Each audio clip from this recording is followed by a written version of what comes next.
Welcome to People and Peloton, the SD Worx podcast where cycling and business come together. In every episode, we put two conversations next to each other, one from the boardroom and one from the Peloton. And together we'll discover their similarities and what both can learn from each other. Today we'll unpack what leadership really is when there's no time to overthink, how you keep people motivated when the plan keeps changing, and what leaders do that actually makes teams better in sport and in business. My name is Dorien Leyers, and joining me today are Danny Stam, Team Director at Team SD Worx-Protime, and Gille Sebrechts, Chief Digital Officer and Executive VP at SD Worx. As one of the leaders of the team, it's very important to keep the whole team motivated. And how I do that is try to give them a good feeling, communicate well, talk about my own feelings on the bike. Also sometimes when it doesn't go that well, talk to them that also we sometimes do not feel super good on the bike and that we're also just humans.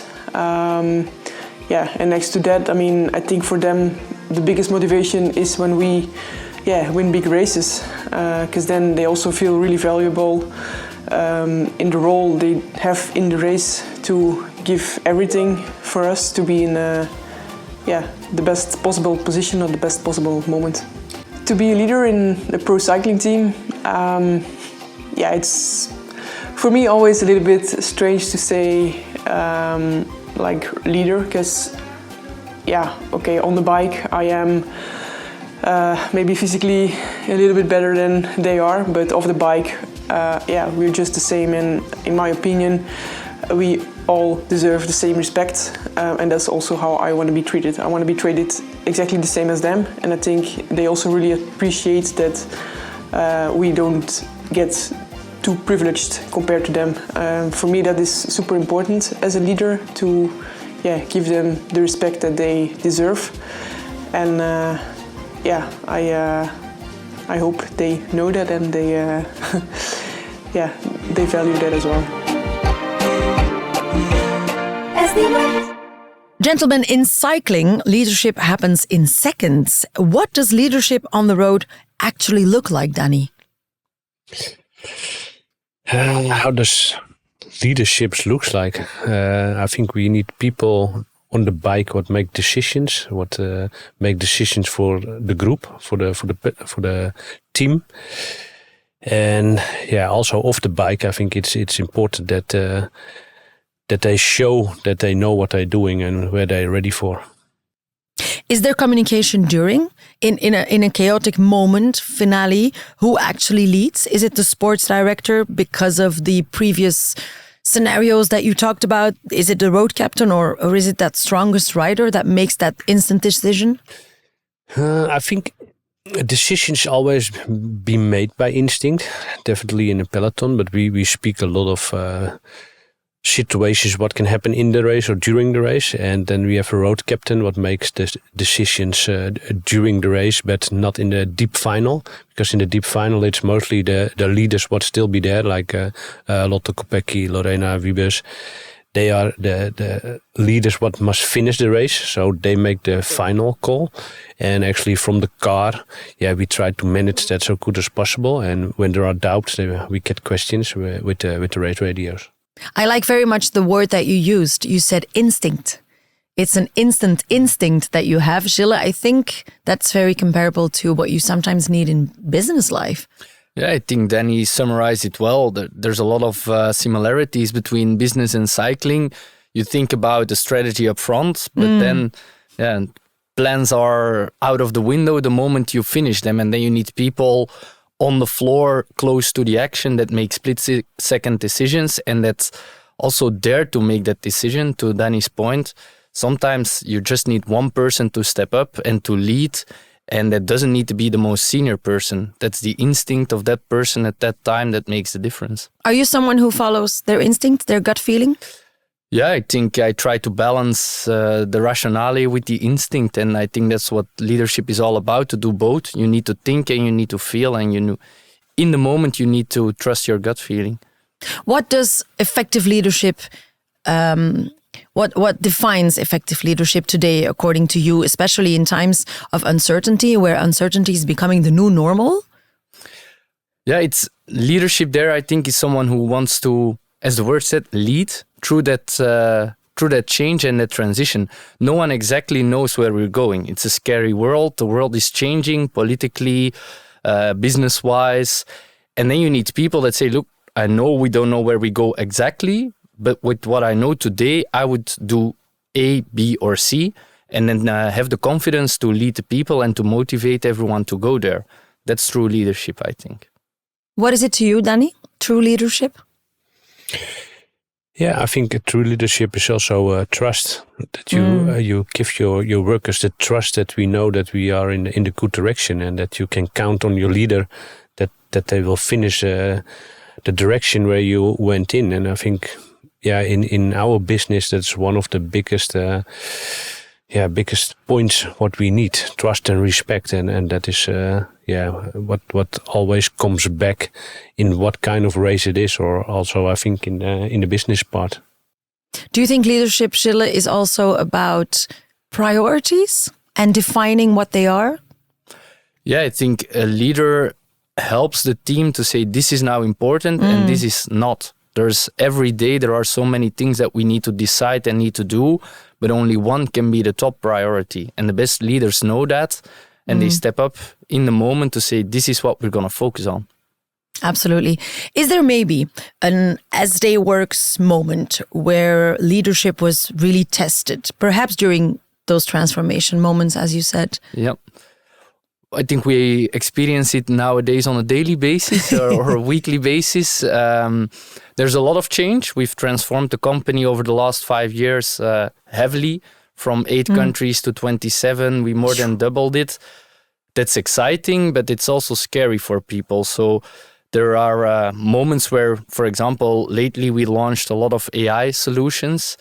That's, again, very exciting for us as management, but for our teams, it's also scary because it completely changes the way we work. That's, I think, where you see the true leaders step in on all levels. People that say, okay, I will embrace this technology and I will make sure that we use it to the best way or in the best way for the business. And I take my colleagues along. I think that last one, it's also what Danny referred to. It's not about individuals.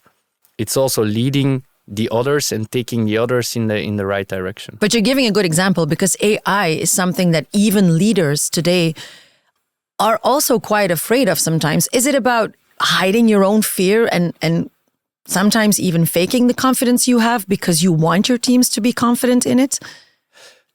Faking is a strong word. Yeah, no, but it's a good question. I was at a conference this week and there they said the best AI leaders acknowledge they don't know what's going on.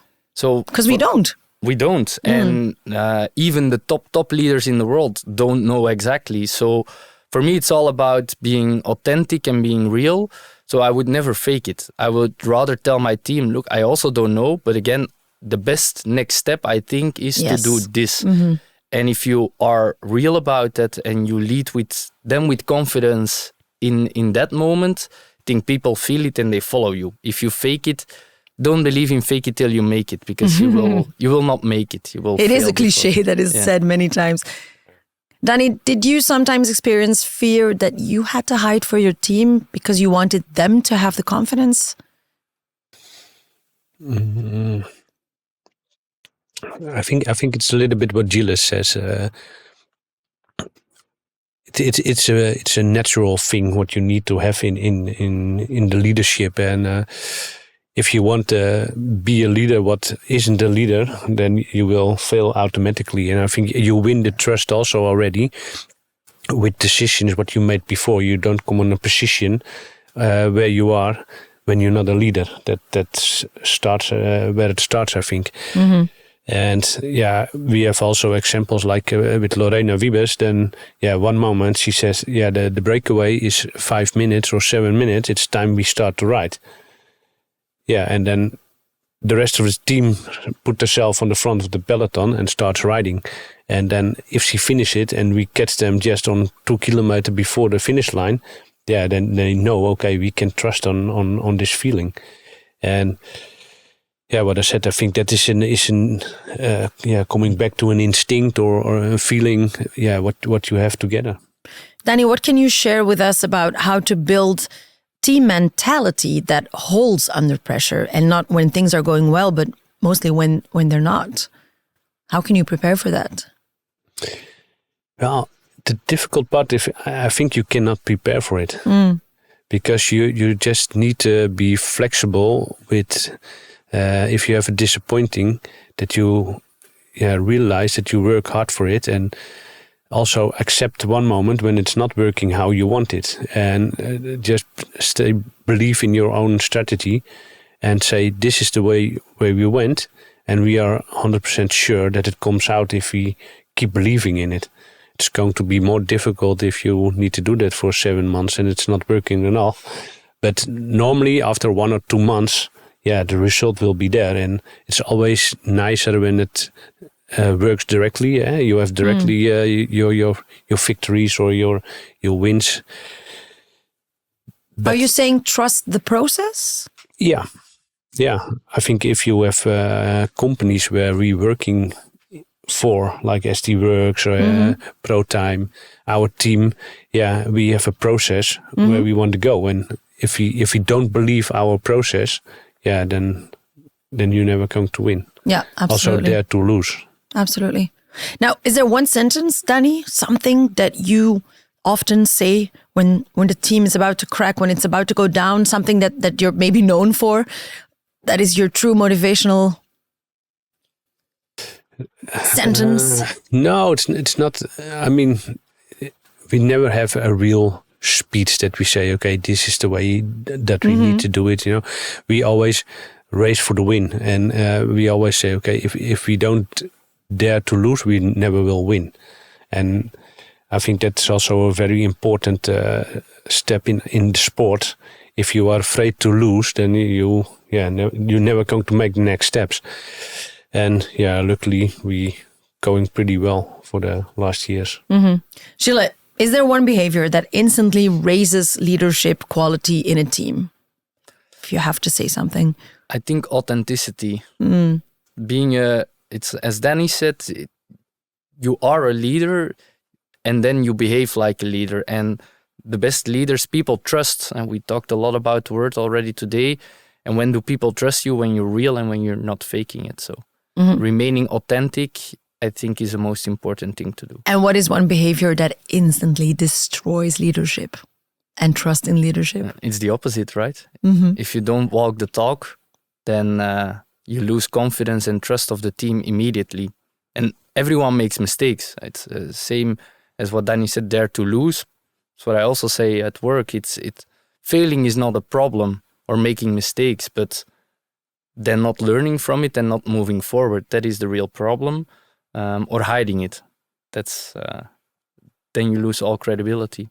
Does that resonate with you, Danny, that authenticity is one of the most important qualities of a leader? Yeah, and I also believe don't be afraid to annoy when you make a mistake.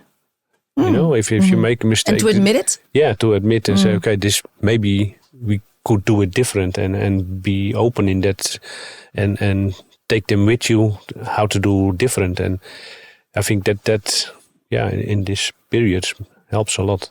Is it hard to balance suggestions of your team with your own gut feeling and saying, I've got this, trust me?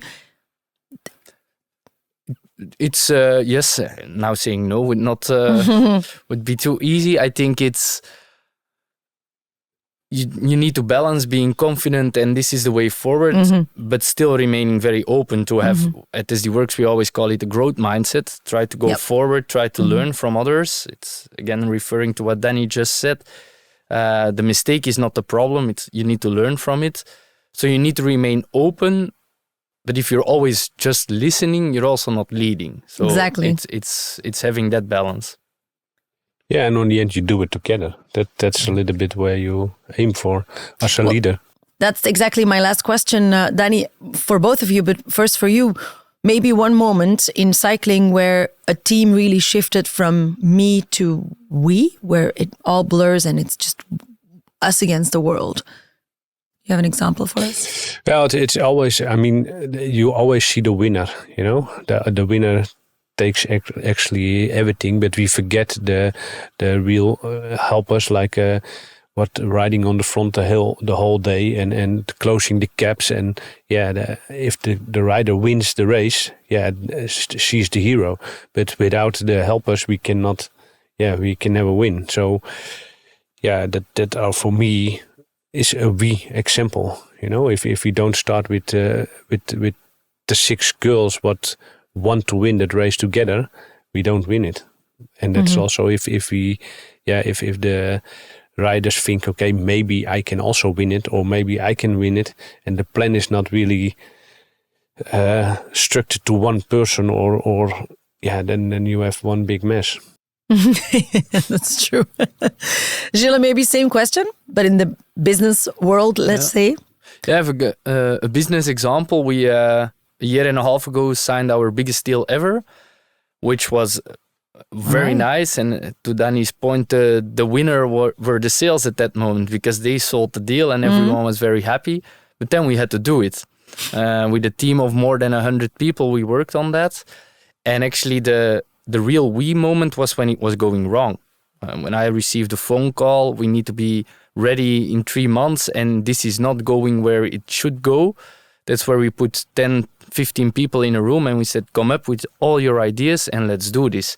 And I think in moments of crisis, you really feel then it's not about that one sales anymore, because that one sales was at the table also helping in the delivery and turning it around. So that's for me, it was a team effort. A real team effort, yeah. I think as a leader, it's very important that you also give that credit to the whole team, that you give them a clear message. I know that this is also thanks to you. Yeah, I think it's even more important to give the confidence also to the workers in that part, and not only the winners, because the winners, they get credits enough, but normally you forget the salespeople. You forget, and they do the job, but without them you cannot do it. Gentlemen, let's find out how the story ends. For me, the team helped a lot to develop into this role.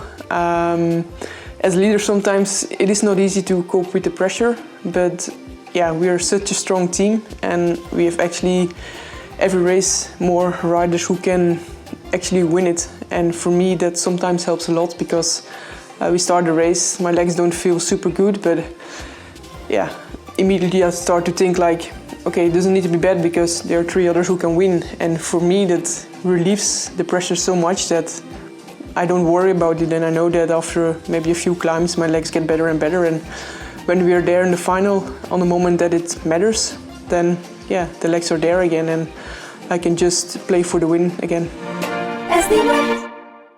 Danny, how do Lotte's decisions and actions reflect leadership here?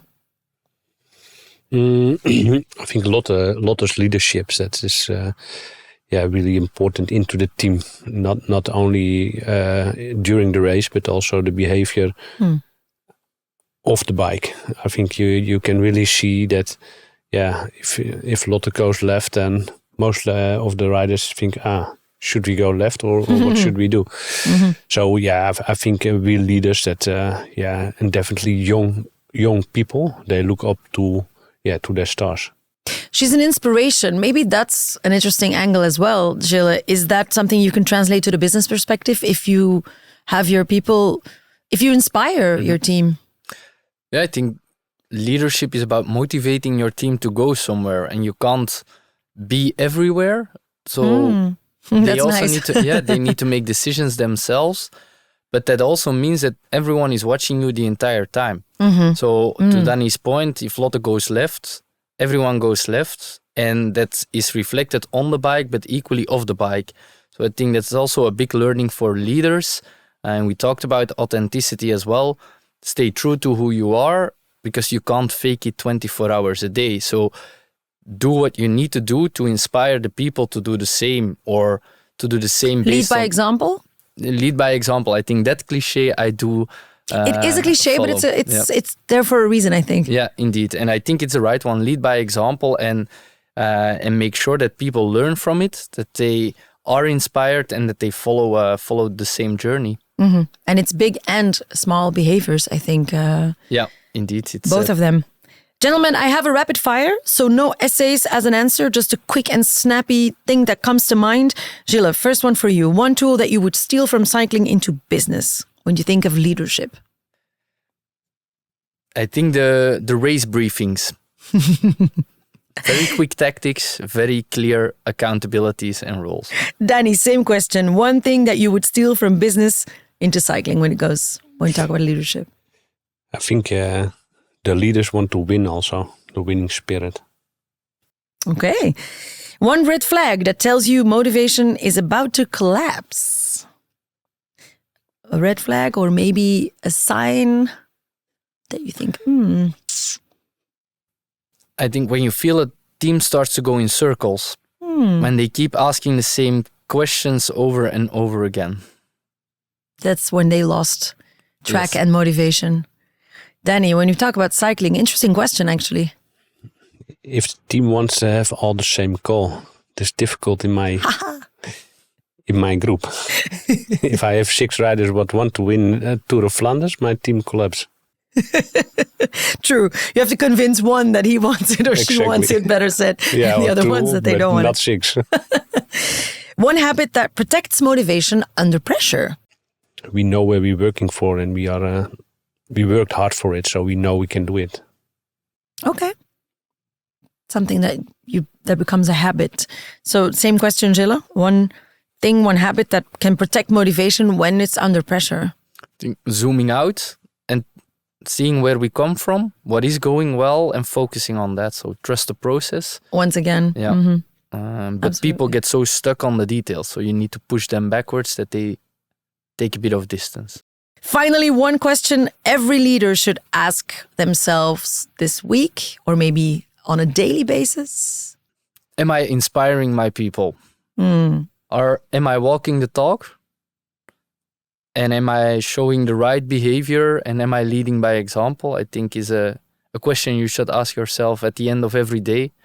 And it's okay also as a leader to sometimes have a bad day, right? Or to make a mistake. But then the next day is there to do better. Adapt and move on. Yes. Mm-hmm. Danny? Yeah, I think that's a good answer, what you said. But I think also, in our business, be honest when you doubt, because you have one shot during the race and one chance, and that need to be good. And I think a leader need to be honest with his riders and with his helpers to say, hey, listen, I do it this day, don't worry. But if I don't feel comfortable or confident in it, then I also dare to say, okay, we take another flash for this time. So you're also not a fan of the cliche, fake it till you make it? No. No. I like that, gentlemen. Very clear. Thank you very much for being here today. With pleasure. No worries.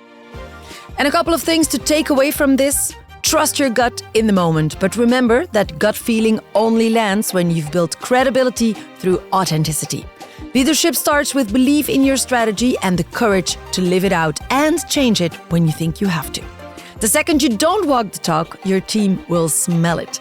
And listening matters, but if you're only listening, you're not leading. And yes, lead by example is a cliche, but it works. Thank you so much for listening and watching. Discover the other People and Peloton episodes about cycling and business at sdworx.com or your favorite podcast platform, of course. Until next time, bye-bye.